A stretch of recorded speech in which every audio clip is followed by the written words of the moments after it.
Riley, first just tell me, what were you doing in D.C. on January 6th? Why did you go?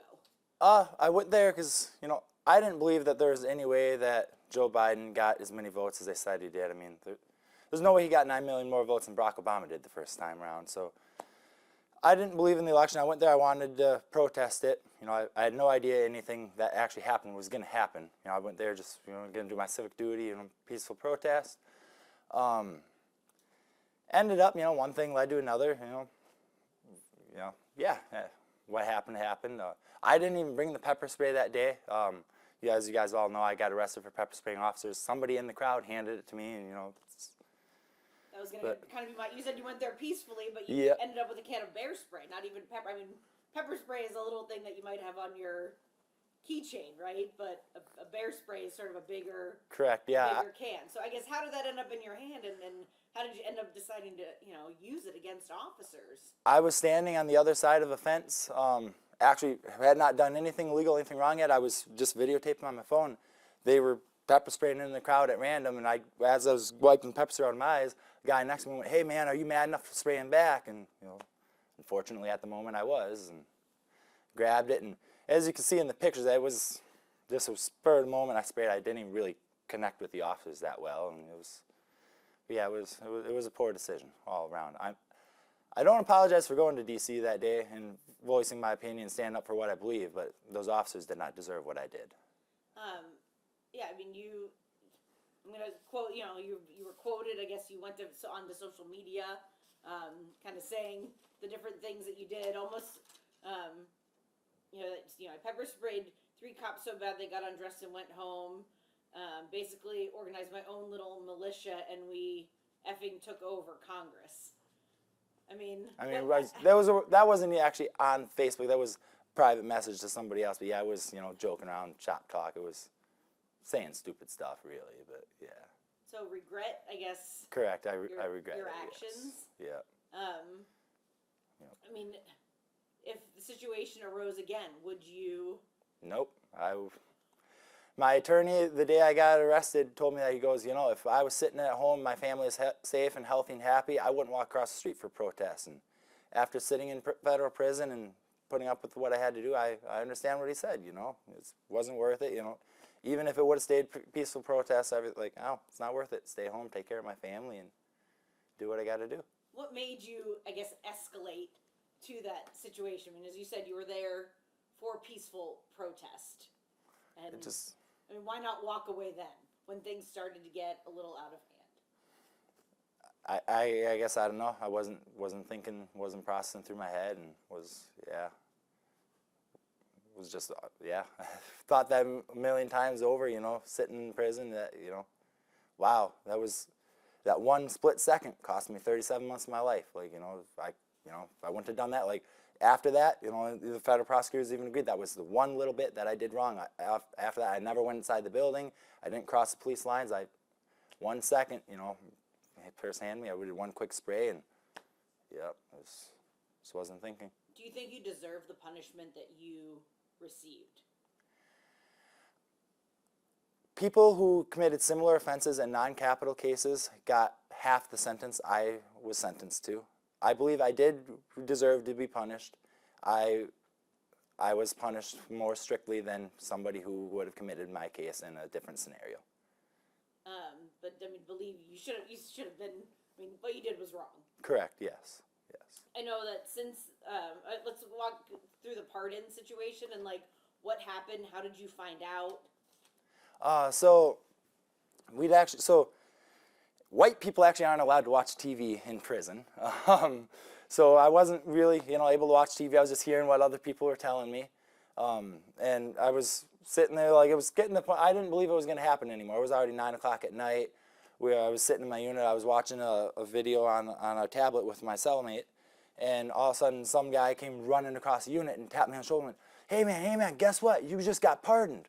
I was like, what? How do you know? He goes, they just said on the news they pardoned all January 6ers except for 6 of them, and those 6 still got commuted. So either way, you're getting out of prison. And I was like, really? Who'd you hear it from? He said, Fox News just said it. I was like, all right, sweet. They're like, well, so go talk to the CEO. I was like, they have 72 hours to let me out. They're probably going to take 71 and a half of it. The BOP, it's it's run very poorly. It needs a lot of reform, we'll put it that way. So I was sitting there, and I got up. There was another J6er actually on the other side of my unit. I went over and talked to him, and as I was telling him about that, probably like a half hour, 45 minutes later, well, actually, it was like 10:30 was when they came and got me. They started announcing my name over the loudspeakers, so I went walking to go get them. 5 officers came into the unit, and they all, like grabbed me and surrounded me and stuff, like drugged me out of the unit, basically. Because I was excited when they told me, like, hey, we're letting you out. I was like, oh, yeah, sweet. Like, they took the can of pepper spray out, and like, we'll pepper spray you, blah, blah. Basically, it was a great experience. But they let me out. They brought us all to a holding cell in R&D. They stuck us in there, held us till it was probably like about 1 o'clock in the morning. Then they brought us to the front lobbies. They handed us a different change of clothes, told us to get out of our khakis, put new clothes on, basically, cheap prison sweatpants and stuff, and kicked us out the door. They made sure we had to tell them we had rides home before they'd allow us to go walk out the door. And there was actually there's an organization called the Patriot Mail Project that is a lady named Amani Groh is the organizer of. She did donations, fundraisers while we were in prison. She sent us books, stuff like that, help us out. But she organized and actually had a lady waiting there with a van rented and brought us to a local hotel, let us spend us there the night. My fiance and daughter had actually come that day to visit me because we had visits available for Martin Luther King Day, and she was spending the night in that hotel too. I knocked on the door and surprised her, and she was in tears and ecstatic. She had she didn't think I was going to get out, at 1 o'clock in the morning that night, and yeah, woke up the next morning, drove home, and now I got my job back. I'm going to be starting work actually on Monday. I'm going back to get recertified. I climb cell phone towers, install antennas and radios, and can't wait to get my life back and be a good, prospering, contributing member of the community, and definitely not ever going to do anything like this ever again. What do you have to say to, I know there was one of the police officers who was injured on January 6th, said after the pardons were handed down, said, I've been betrayed by my country, and I've been betrayed by those that supported Donald Trump. Whether you voted for him because he promised these pardons or some other reason, you knew that this was coming. He went on to say, tonight 6 individuals who assaulted me as I did my job on January 6th, as did hundreds of other law enforcement officers, will now walk free. What do you have to say to officers like this man? I feel as though, yeah, he has been betrayed, but he hasn't been betrayed by Donald Trump or anyone who voted for him. He was betrayed by people like Nancy Pelosi and those who voted for her. Nancy Pelosi is the reason the National Guard was not at the Capitol that day. If the National Guard was there like Trump had requested and Nancy Pelosi refused, that never would have happened. There was only about 300 police officers there at the Capitol that day. They were betrayed. They were hung out to dry. They stood no chance of stopping us. It was not fair to them. They were betrayed. And on the other hand, as for us being pardoned, there are several of us that have spent every day since that day in prison.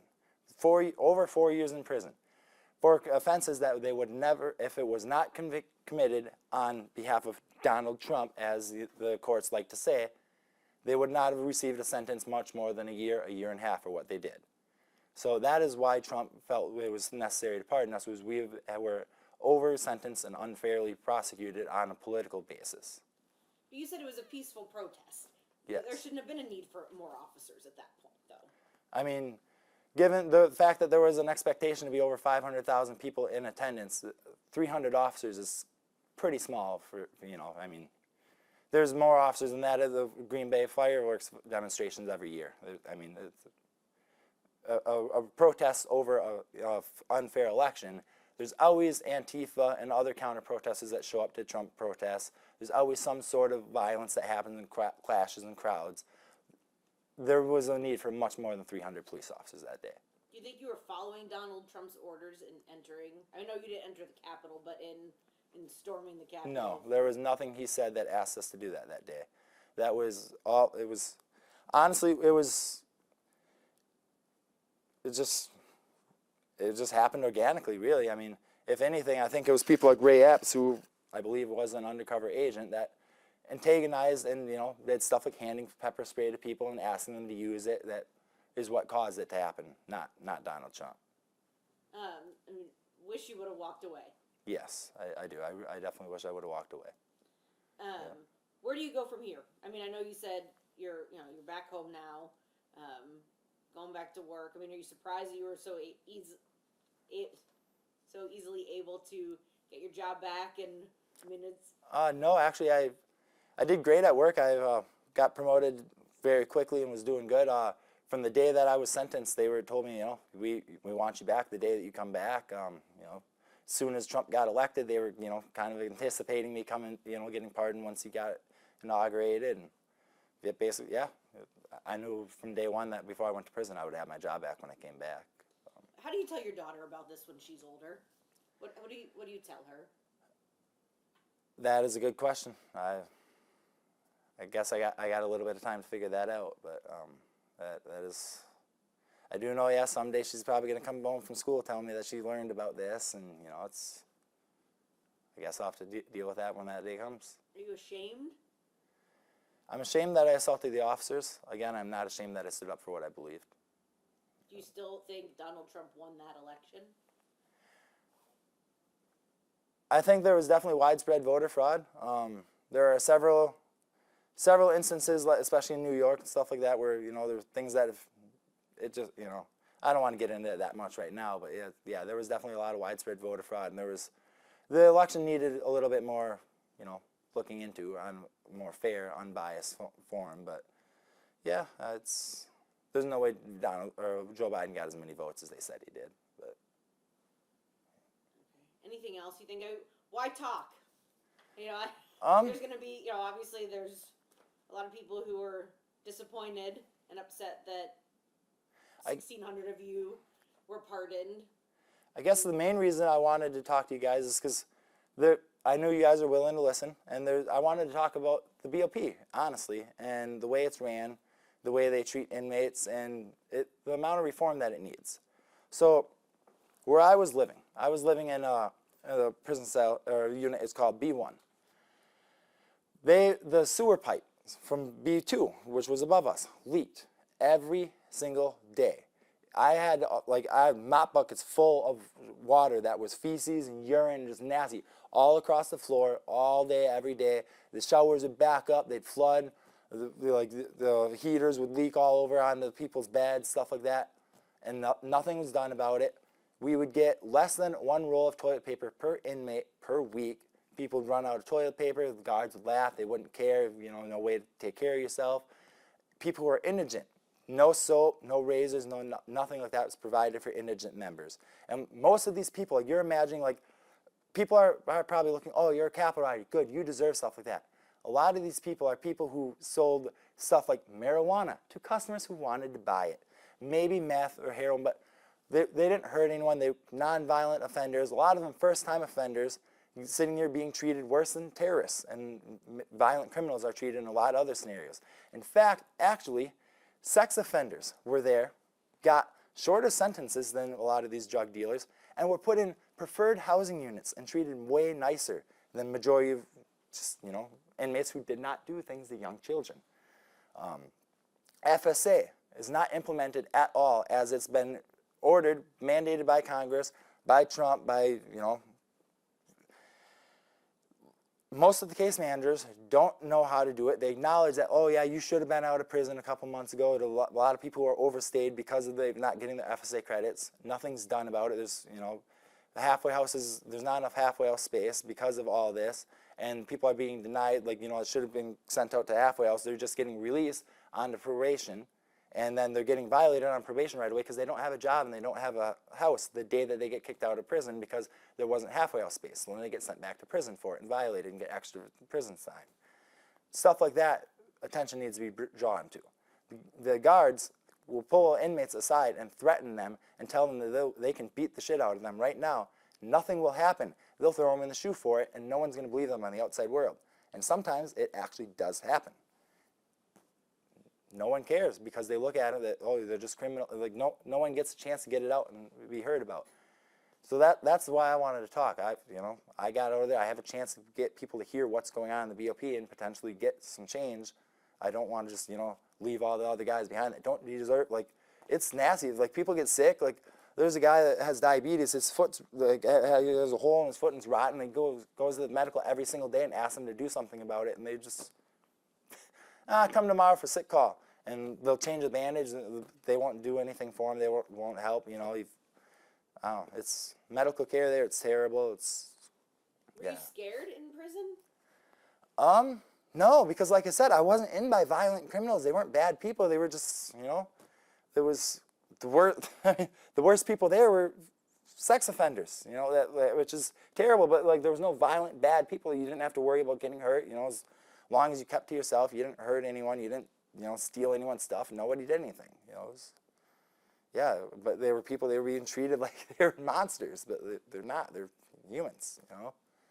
And you spent your entire, because you were there how long? 10 months. Okay.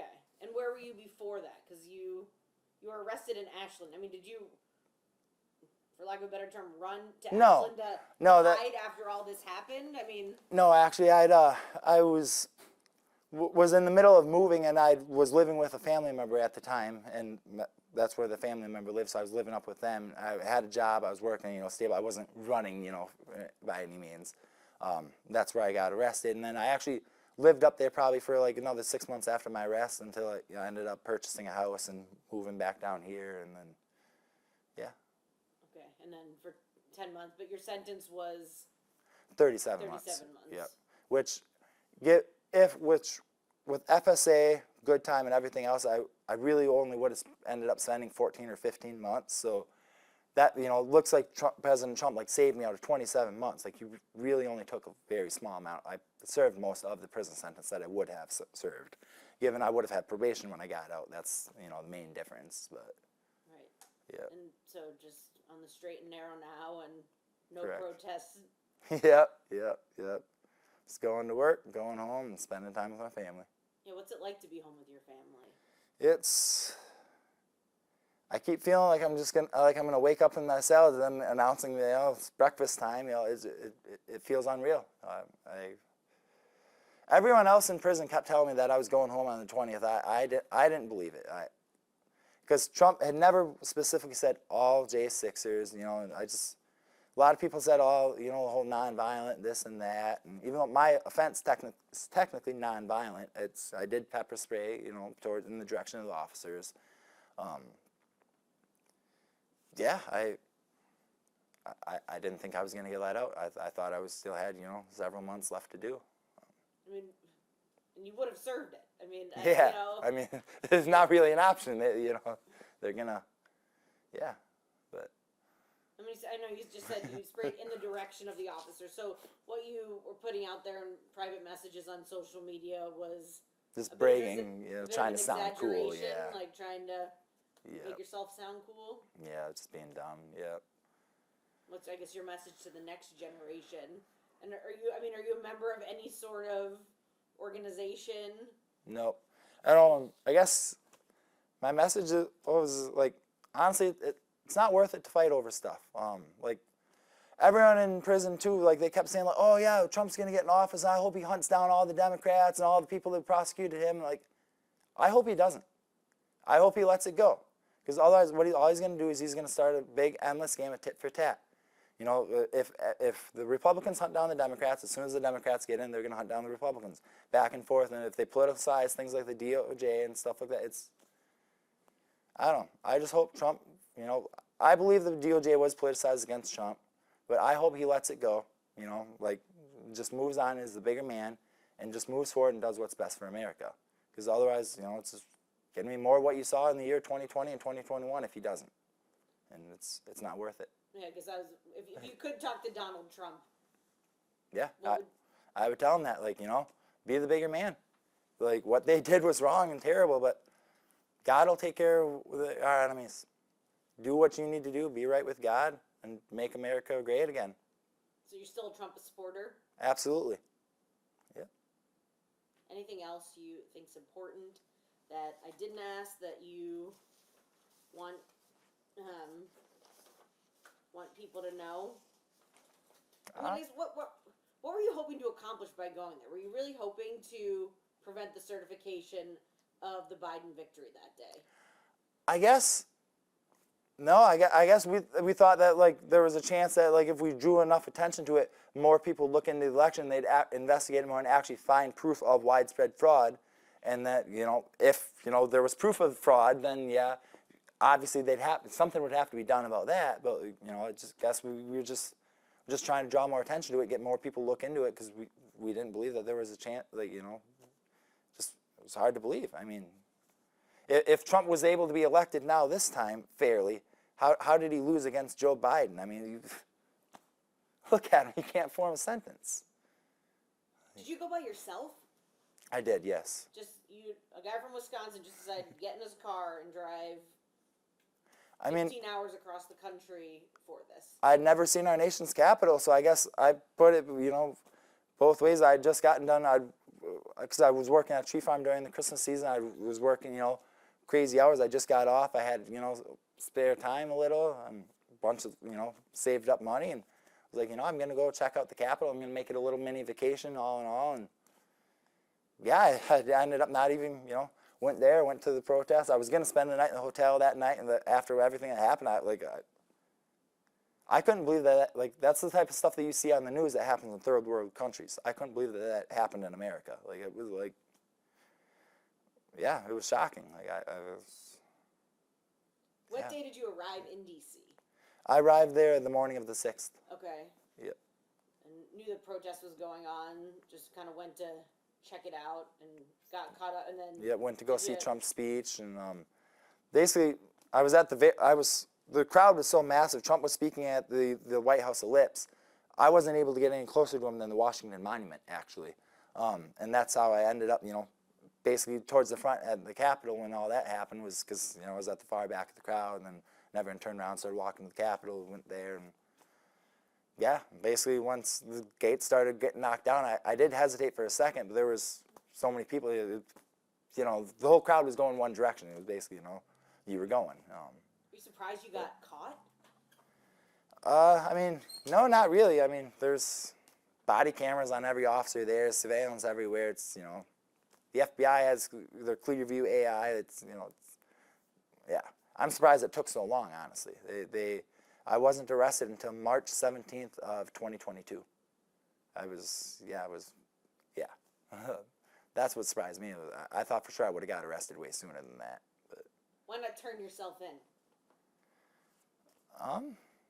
I guess, I don't know. I mean, nobody really goes and turns yourself in for any crime, really.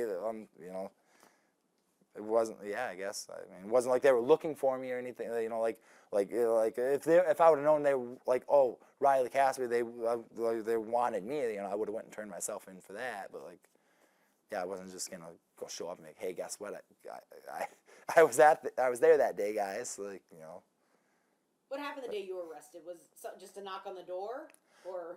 No, I was actually at work. I worked at a sawmill at the time. I was running a debarker machine. I got a phone call from a lady saying that they had some paperwork for me to do in the office, and I was like, oh, okay, interesting. Let me go grab somebody to run the machine for me for a second. I got out, and as soon as I walked out of the door, there was a whole bunch of agents there, and they grabbed me, they pulled me down, they tackled me, and it was early March in northern Wisconsin. There was snow on the ground still and stuff, and they threw me in the snowbank. And it was actually, I thought it was odd too, because so after all that, they brought me over to their vehicles, and we stood next to the vehicles, and we were just kind of standing there and like not doing anything for like 20 minutes. And then all of a sudden I heard one of them saying like, oh yeah, we're still waiting for confirmation. I was like, for confirmation of what? Like, well, we're just making sure that the judge actually signed your arrest warrant. And I was just kind of like, oh, you guys don't even have an arrest warrant yet, and you just tackled me in a snowbank. That's okay, the 20 minutes later, they actually got the warrant, got it signed, and they brought me to the local county jail, stuck me in a solitary holding cell for, it was like 2 days, kept asking for a shower, couldn't get any showers, anything like that. Then the FBI, 2 other FBI agents showed up. They picked me up, transferred me down to the federal courthouse in Madison, Wisconsin. It was about a 5-hour drive. Got there, went in front of a judge that day where apparently they'd already had my conditions release set up, basically sign this piece of paper, we're going to let you out of jail. But not till tomorrow morning because your PO isn't going to get here to put an ankle monitor on you till tomorrow. So then they brought me back to the Madison County Jail that night. the next morning, the probation officer came and picked me up from the jail, brought me to her office. They put an ankle monitor on me, and then they let me out. Just, I had to check in by phone once a week. I was banned from D.C. I had to check in person with the pretrial services officer once a month, and then that was it. I went back to work. I ended up, getting my job climbing cell phone towers. I'd done it before, and I decided, I wanted to go back to it and make as much money as possible to save money for my family before I had to go to prison. After about 11 months, I'd broken my ankle monitor so many times from it getting banged around in cell phone towers that my pretrial services officer actually petitioned the court and said that, because I'd followed all the rules and had absolutely no issues, they actually took the ankle monitor off, and then it was like another year and 3 months of the court process before I was, sentenced, and I had to self-surrender myself to Milan, Michigan. Yeah, worked all the way up until 3 days before I had to self-surrender. I got a call, and they were like, "Hey, got to be here in 3 days."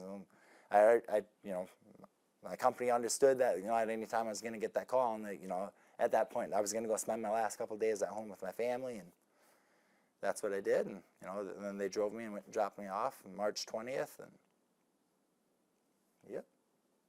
Back home now. Oh yeah. Lessons learned. Yep. Will you ever go back to D.C.?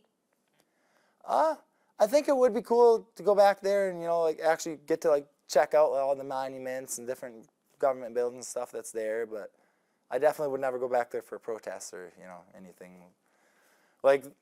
There's been talks about Trump was gonna have a ceremony for welcome home ceremony and welcome back. I have no interest. I wouldn't go there for that. I'm